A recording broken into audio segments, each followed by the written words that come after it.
Ja siit tuleb pikk vahetund. Narva. Just nimelt Narva. Venemaa poolt Narva.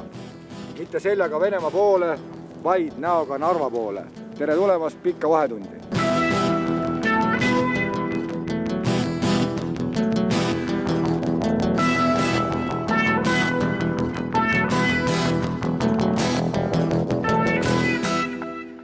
Meil on väga tore, suurepärane kool, meil on head lapsed ja meil on väga vedanud õpetajatega, sellepärast, et nad on kõik andekad ja loomingulised.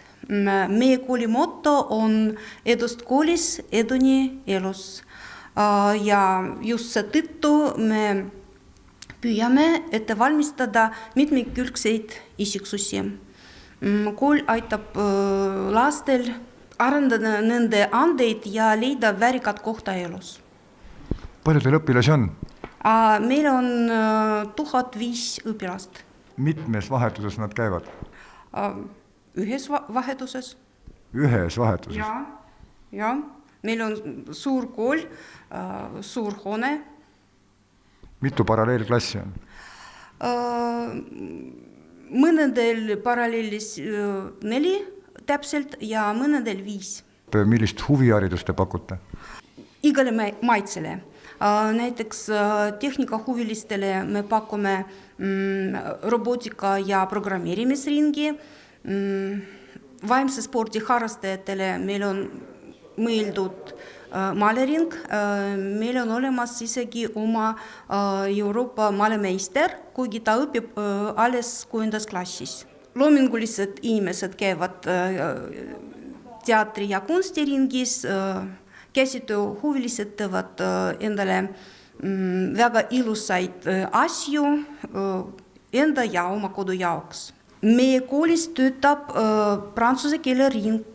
Mitte kõik koolid võivad sellega uhkustada. Kuidas te oma eelarvega hakkama saate? Kes teil ringe toetab või doteerib? Me saame hakkame ise koolis, sellepärast, et meie õpetajad väga toredad ja nad saavad aru, et lastega on vaja tegelda ja nad töötavad oma nädalakoormuse raames. See on 35 tundi? No, see ei tähenda, et kontakttunde nendel on 35. See tähendab, et nendel 20-22 tundi, kontakttundi ja lisaks sellele nad töötavad veel kooliringis. Meie ring eksisteerib juba 3. aastat. Siin nagu mängivad malajad ja tegelevad malaja nii harrastajad, siis poisid ja tüdrukud, kes üldse huvi tunnevad male vastu. On olemas ka nimetatud professionaalid, siis, kes mängivad juba teatud tasemel, näiteks kes on meistrimeistrid, kes on võtnud osa rahvusvahelistel meistrivõistlustel, muuhulgas maailma meistrivõistlustel ja Euroopa meistrivõistlustel. Siis need, kes on tõelised mängijad tegelikult ja rekordipurustajad muuhulgas. Konkreetselt siin Kesklinna gümnaasiumis on põlvkonnale on sündinud päris palju head maletajaid ja mina jätkan seda traditsiooni. Ja me oleme samuti üks esimesi, kes algklassides ja hiljem on sissestanud selline süsteemi, kus õpetatakse malet alates 1. klassist.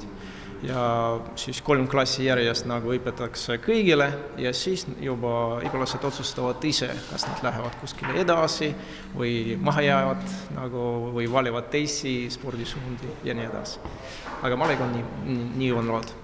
Kõik on ju väga tugevasti loogikaga ja järjepidevusega seotud, kuidas te õpetate ühiskonnaõpetust, kas kui malet või kui mingit muud asja? Ei, kindlasti kui muud asja, siis tegelikult ühiskonnaõpetus on pigem see kommunitaarne aine. Mina seostaksin pigem see male matemaatikaga ja see loogikaga. Aga ühiskonnaõpetus on eluloogika, mõnes mõttes sarnane kindlasti, aga tegelikult see on kommunitaaraine. Ühiskonnas on palju raskem ennustada, mis toimub edasi, siis liiga palju faktoreid, siis males on kindlasti kitsam ja mis veel on, males on kindlad reeglid. siis kahju, no hea või halb, aga ühiskonnas reeglid kogu aeg muutuvad esiteks ja teiseks kahjuks nad rikutakse kogu aeg. Ja kahjuks ühiskonnas meil ei ole sellist nagu arbiitrid, kes kohe sekkus ja pani korda. От seda kahju puudu tunda. Разве это женское дело и играть в шахматы, а не быть в кухне? Ну, я думаю, да, это очень помогает в учебе, в математике. Только математикой? Ну, нет, по всем предметам. Занимаюсь шахматами с 1 класса, получала только 5. Это значит так, что ты можешь предвидеть следующие шаги. Да. Если что-то случается, тогда ты можешь думать, что еще случается, что еще случается, что еще. Ну, не всегда, но иногда так получается. Ну ладно, это значит так, что давай, ходи.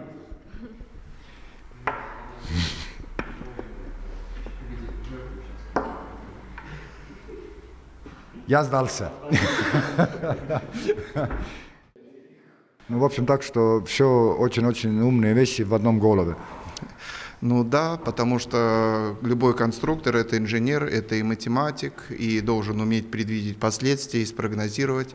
А сейчас программирование, станки с часовым программным обеспечением, должен уметь и составить программу. Без этого уже никак.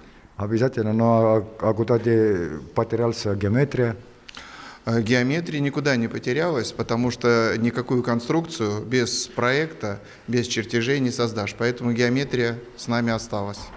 Ну, занятие кружок для всех 1 раз в неделю. Но по желанию учащиеся, когда готовимся к соревнованию, у них есть возможность прийти, занимаются тогда, когда могут.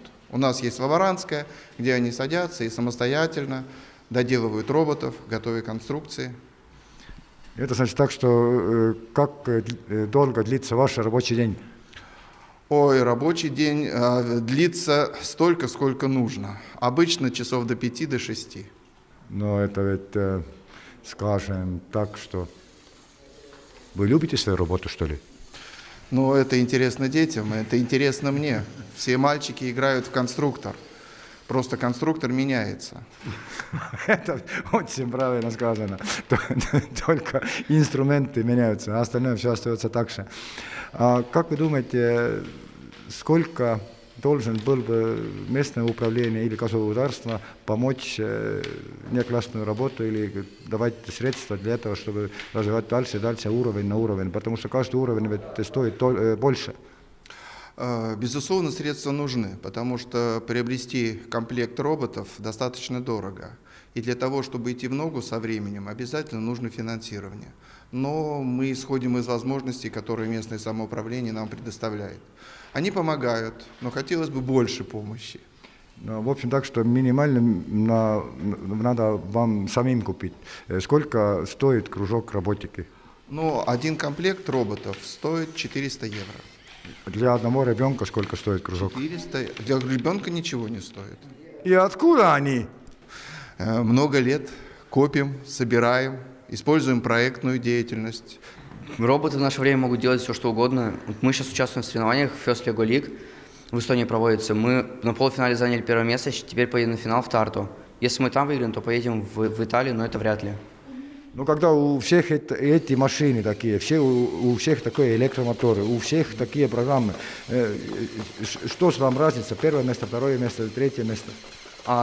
Там за выполнение заданий дают пункты, баллы. Вот кто наберет больше баллов, тот собственно, на 1 месте. Это значит так, что кто создает точнее программу и выполняет эту программу, это выиграет? Ну, как бы и программа, и конструкция тоже важна, потому что если не будет конструкции, то нет смысла делать программу. Допустим, вот эта конструкция, здесь нужна конструкция, а не программа. А если что-то посложнее, тогда, конечно, программа. Это значит так, что инженерия и ум должен быть вместе? Да, да. Me tahame olla parimad.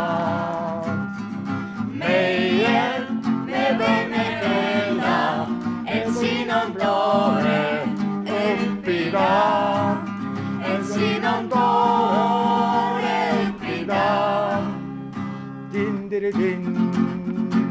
Oh! Kes selle laulu kirjutanud on? Meie muusikaõpetaja ja sõnad kirjutas meie eesti keele õpetaja Merle Koppel. Ja see on siis Narva Kesklinna Gümnaasiumi hümn? Ja. Tõesti nii. No see on väga kõva hümn ja siin on sees väga suur vägi. Kas siin on tore õppida? Ja, on küll. Ja mis nüüd koolis siis toredat on? Toredad õpetajad, toredad klassikaaslased, äärmiselt toredad võimalused teatri jaoks ja muuks loominguliseks tegevuseks. Aga see õudne tööd, kiuslikud õpetajad ja noritakse, pannakse 2 ja 3 ja... Ei, sellist siin ei ole. Sellist ei ole siin. Minu arvates siin on väga meeldiv õhkkond ja kõikidel meeldib siin õppida. No, ütlevad õpilased sellest. Härrasmees, kuidas on siis tüdrukutega laulda? Ma arvan, et see on tore, et nendel on väga hea hääl ja ma arvan, et minu jaoks on see väga tähtis, et mul on võimalus laulda koolis, et tegeleda minu kõige armsam asjaga? Jah, asjaga. Miks sa valisid nii raske helistiku nagu F-tuur? Ma ei arva, et see on väga raske, et arvan, et nii peab laulda selleks, et hääl oleks ilusam.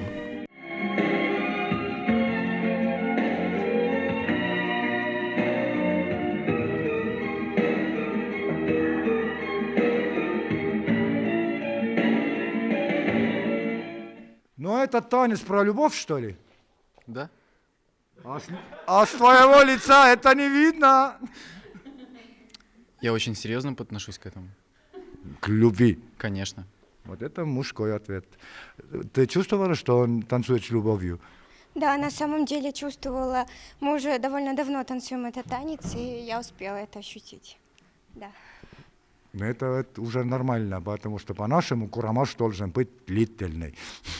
Но рядом со мною стояла на стуле его фотография в желтенькой рамке, и он улыбался на ней, улыбался.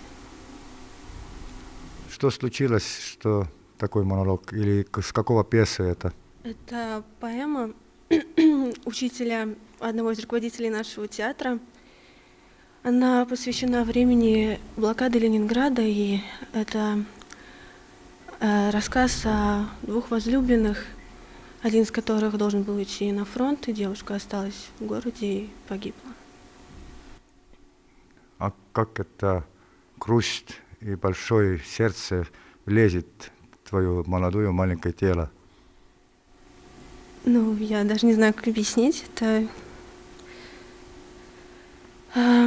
чувствуется, и мы очень много разговариваем именно с нашими руководителями, они объясняют, как это происходило, помогают понять и всегда поддерживают, поэтому для меня это не сложно. Ты очень молодец. Спасибо. Сколько времени вы занимаетесь в неделю ребятами?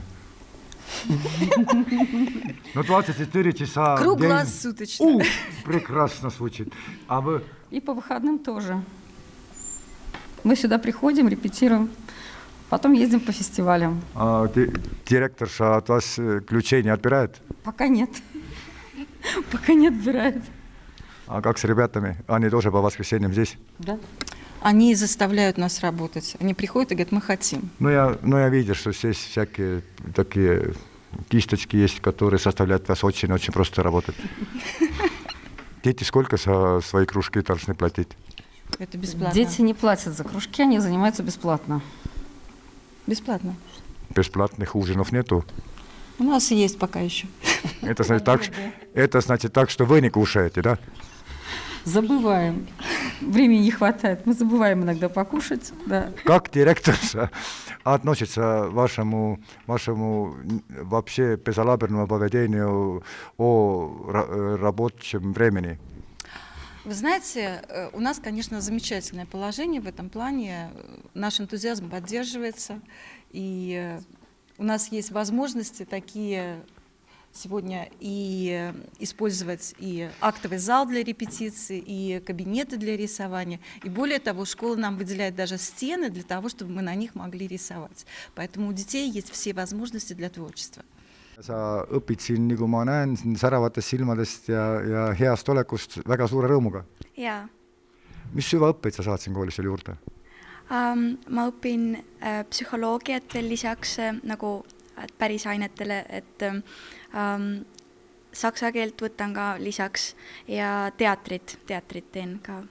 See huviring on nagu teater siis? Jaa, teater.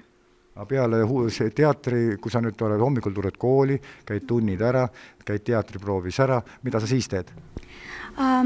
Ma käin vahest tantsuringis veel ja nagu aeroobikas ja siis käin vahest Vitetiim on meil selline ka üks organisatsioon ja seal toimuvad vahest keelekohvikud ja sellised muusikakohvikud ja sellised põnevad üritused. Teema õhtul? Jaa, vahest käin seal, et nagu, aga üldiselt läheb päris palju aega õppimisele ja nagu teater võtab ka päris palju. Ma just tahtsingi küsida praegu seda, et kui sa nüüd seal kohvikust tuled, palju seal õppimise peale aega läheb? No ikka läheb, et õppida on gümnaasiumis ikka antakse kõvasti ja et kodus peab tegema tööd, mitte tunnis? Jaa, kindlasti. Ma olen mõelnud küll, et äkki siduda oma edasine karjäär teatriga või minna näiteks näitlemist õppima professionaalselt ja olen käinud ka ühel projektil Saksamaal, kus oli ka nagu näitlemisvahetus selline, kus olid lapsed erinevatest riikidest õpilased ja me õppisime erinevaid improvisatsiooni, draamat ja kõik selliseid asju ja see oli väga võimas kogemus. Aga mõtlesin, kas sa piletimüügi tulupõgdal festival on, kas festivalil piletid ka müüakse? Müüakse, aga meie teeme tasuta oma tööd, et me lihtsalt tunneme rõõmu sellest. Я считаю, что это очень хорошая возможность развития творческих способностей у детей, умственных способностей и эстетического вкуса. Девочкам вот нашим очень понравилась эта идея из старых вещей делать новые. Мы вот решили наши стулья вот здесь, которые вы потом увидите, переделать тоже в джинсовом стиле. У нас теперь все стулья в едином стиле в нашем кабинете. Вот. И еще так и продолжают девочки работать, вот делают из джинсовых тканей, себе сумочки шьют. Также у нас помимо работ, которые на выставку, девочки делают еще творческие работы. Ну, вот у нас две девочки сидят, которые в этом году шили пижаму, которая сейчас популярна в молодежной среде. Ну, это пошло с Японии, там, получается, можно в нем и спать, и по дому ходить, без разницы, ну, как бы. Ну, это и длясно, и пошлифно, и пересно. Как бы в нем и гулять можно, и ходить по дому, и просто, ну, на какие-то пижамные вечеринки. Можете мне сказать, на каком языке твои куклы говорят? На эстонском. Точно? Точно. А сколько времени у тебя пойдет на это, чтобы вышивать такие нормальные, очень красивые вещи? Я вышивала примерно 3 урока. 3 урока. Это 3 на 45, это сколько? Примерно... 135 минут? Да. Окей.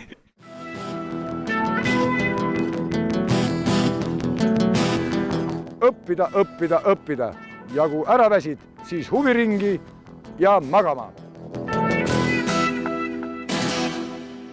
Narva linnas on natuke vähem kui 60 000 elanike ja meil on 10 üldhariduslikku kooli ja mis puudutab meie huviharidussüsteemi, siis kogu nagu siis see arv nagu, et loodud õpikohtade arv on umbes 4000 kohti ja siis arvestades seda, et selles kooli eas noori Narva linnas on umbes 6000 inimest, seega siis te näete, et päris palju lapsi ja noori on kaasatud sellesse huvitegevuse süsteemi ja neil on võimalus tegeleda oma lemmikalaga. Aga kui nüüd laps käib põhikoolis ära, gümnaasiumis tunnid võtab ära, käib ringis ära, palju ta kodus õpib, teate?